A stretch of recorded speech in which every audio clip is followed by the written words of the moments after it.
that made this love never find me. Oh, okay. You can call me that. Mold. Yeah, mold. You can call me that if you want. I don't want to. Mold may be a good name, but right now I don't think it suits you. Oh my.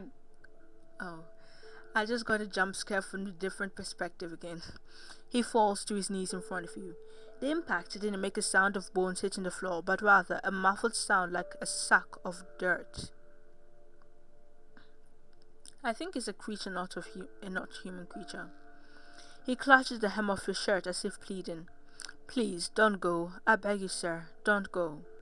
He calls you sir. Isn't that sweet? I'll keep the windows clean, the floor polished if you prefer, but don't leave us.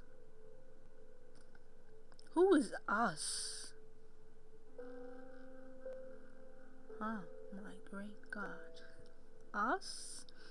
Okay, that is worrisome. I think he's a flower. That's what I think. Because the way you said the sound of him falling to his knees doesn't sound like bones, but rather like a sack of dirt. And it reminds me, and he smells like roses. It just reminds me of the garden. I think it's a flower for real. He's just a flower. His voice is broken. It sounds almost too human. He's a human.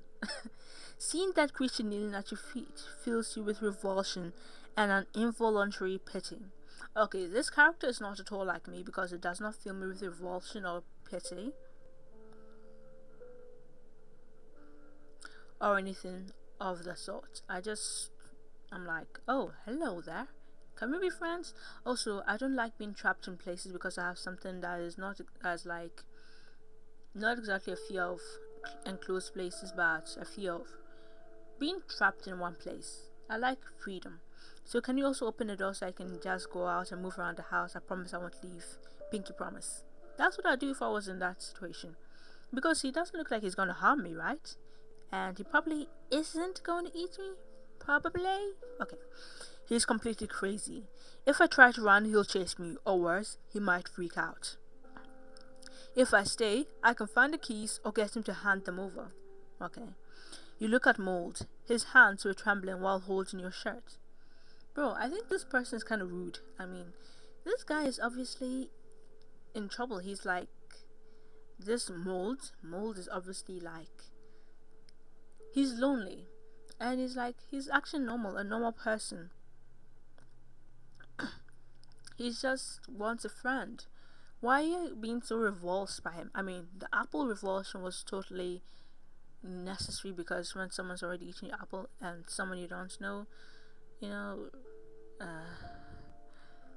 I mean, I don't mind sharing, but that one was necessary, really, because we don't know who this creature is.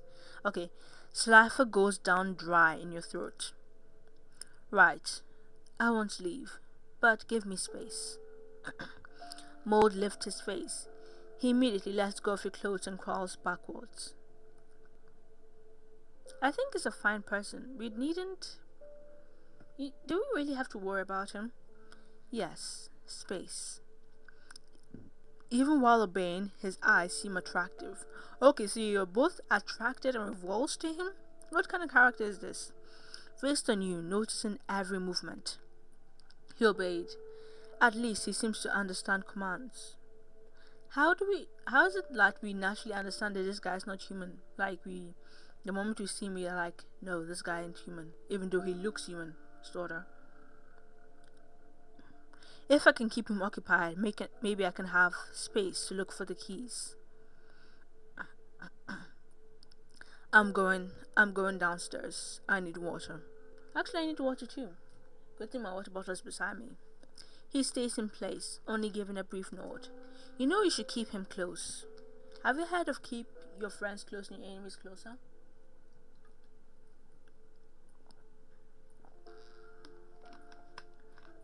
Keep your friends close and your enemies closer. Never really know who you can trust. You leave the room with steps that are much too slow. Your mind feels alert as if you were turning your back on a predator, which you probably are, which is exactly why you should let him walk directly beside you. He should follow you at all times, like seriously. He should always be beside you. Right, they were here. You look at the dresser by the door. The wood was clean and varnished, but the keys weren't there. You open the drawer, empty, not even a spider web. You look up. There is a dark stain on the ceiling above you. And that's how we know he ain't human, because that dark stain is obviously him. For a moment you think you saw it move. It is, yeah. I mean, you automatically understand that the guy is not human. So you should also automatically understand that what is there, that dark stain is probably him. If you think you saw something, then believe you saw it. Okay, you walk to the window and try to open it. It won't move. The latch seems stuck. Huh? Wait, what? What was that? Okay, it won't move. The latch seems stuck. You use all your strength to pull it, but you don't seem to have any success. You look up again. The black stain is back. It's following you. And that's probably how he hit himself.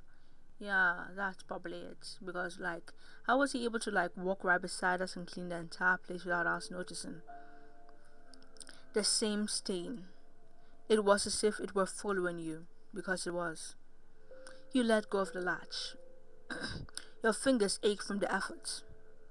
You stare fixedly at the stain on the ceiling. It doesn't just look like a leak. It's too dark. The memory of mold behind the door returns to your mind. The stain looks the same. Oh, so it didn't look like a shadow. Oh, no wonder we never saw a mirror. What are you doing there? Get off the ceiling. Your body is trembling when you scream at the stain. No answer. Am I imagining things? You stare at the stain as if you expected it to react somehow, but it remains static against the white of the ceiling. The clock on the wall marks the seconds. Maybe you are getting paranoid. You are not paranoid, I assure you. I mean, you probably are paranoid, but that stain is a shadow, that's all it is. He is upstairs. He's just a weird guy. You turn to go to the kitchen. Something is wrong. By instinct, you look back. The stain that was previously more of an irregular circle now looks longer, stretching towards the stairs. I'm going crazy. Frankly, you are, though not because you're not hallucinating. Frankly, you are going crazy because if you're stuck somewhere, you will go crazy. But don't worry, you're not hallucinating. You're not going crazy from hallucinations. You walk to the sink, hoping that a bit of water will relieve you. You turn on the tap and drink the water straight from your hand, feeling great relief from your dry throat. How does anyone drink tap water? Tap water ain't healthy. It's like drinking sewage. You try to compose yourself, run your hand through your hair, and only then look back at the sink. Your body freezes when you see the reflection in the aluminium. Oh my great God. Maud is standing at the kitchen door, still wearing your sweater. He's leaning forward with his hands together while watching you in silence. Damn it, I told you to stay upstairs. You yelled for me to leave. What? I'm sorry for scaring you, sir. Fear quickly turns into defensive irritation. You walk to the kitchen window, trying to open it. But exactly like the other, it was stuck. Why weren't the windows open? Mold doesn't know. You locked them on purpose. Your accusation makes him take a step back, hoping you would stay calm. Mold didn't do that. I like how he calls himself Mold. Since he's childlike, we can still train him, I think he actually is a child. Maybe he was, he knows a bit too much about us, and I think he probably has been observing us for a long time, but he has the mentality of a child, so maybe we can teach him. Yeah, practice for future children. So we probably won't have any future children if he stays around us. He cringes as if he were afraid of your reaction, like a child in front of their parent being scolded. If to open, you will leave me. Try to reassure him. Like, I'm certain if I were the one there, for real, I wouldn't leave. I like this guy. It'll be like I have my own pet for free. Low maintenance pet. All I have to do is like teach him how to live normally as a human, and then it'll be fine. You take a deep breath. Even though he was a complete stranger, it really didn't seem like he wanted to hurt you. Yeah. If he wanted to hurt you, he would have done it already. But you weren't going to accept staying here forever. Come on, it's only just been one day. Have some patience. It's dangerous outside. Stay here. Mold takes care of everything. And that's the same excuse Mother Gothel told Rapunzel. It's dangerous outside. Except Rapunzel had never been outside. We have been outside and we know the dangers, and we have survived them. So really, this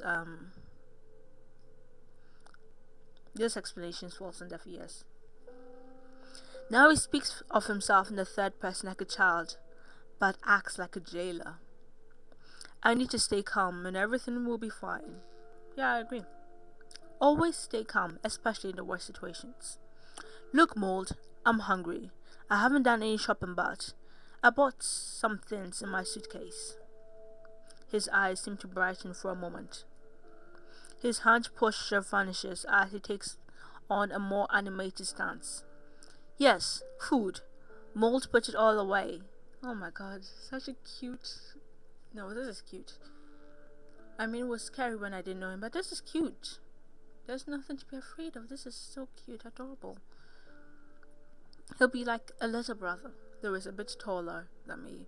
I'll call him little because I don't know whether he's older than me or not. Maybe he's 1,000 years old and still behaves like a kid. Mold cooks. I can. Mold will do it. No, Mold, I want to do it. I want you to watch. He gestures towards the dining table, silently asking you to sit. Reluctantly, you sit down. No, I won't sit down. I'll say I want to watch him. How could all of this happen? The house was locked this whole time. No sign of a break-in, which means he was already inside. Come on. You saw him, you can probably slip in through locked doors anyway. I mean, the way he turns into a black stain. You look at the glass tabletop, thoughtful. He says he's always been here, but that's impossible.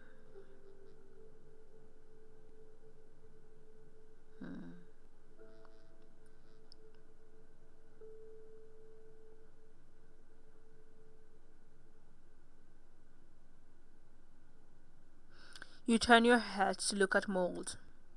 He was singing while rummaging through the kitchen cabinets. What kind of thing is he? Trying to leave today doesn't seem like it's going to work. Maybe not even tomorrow. That's why you need patience. Patience. Or maybe just super strength so you can break the windows and jump out. Though I think Mold will probably be stronger, so bad idea. What do I do? Oh, it's evening already. I hate the dark. Mold returns a while later, placing a plate in front of you. Is that spaghetti? Oh, pasta. It was a simple pasta you brought in your suitcase, nothing special. And now I'm hungry. I want to eat. I'm hungry. I haven't eaten in like a few hours. Visitor, aren't you going to eat? Mold. Mold has already eaten. He only wants to see you satisfied, sir. Okay, now what does this creature eat? You know, to decide whether or not you can be friends with someone, you have to know what they eat. That is all important. That is actually a very necessary thing, especially if the person is not human. Even if the person is human, you have to know what they eat. Do they eat human flesh? That's the problem. You have to know whether what they eat is compatible with you, I mean, if it eats dirt and water and sunlight,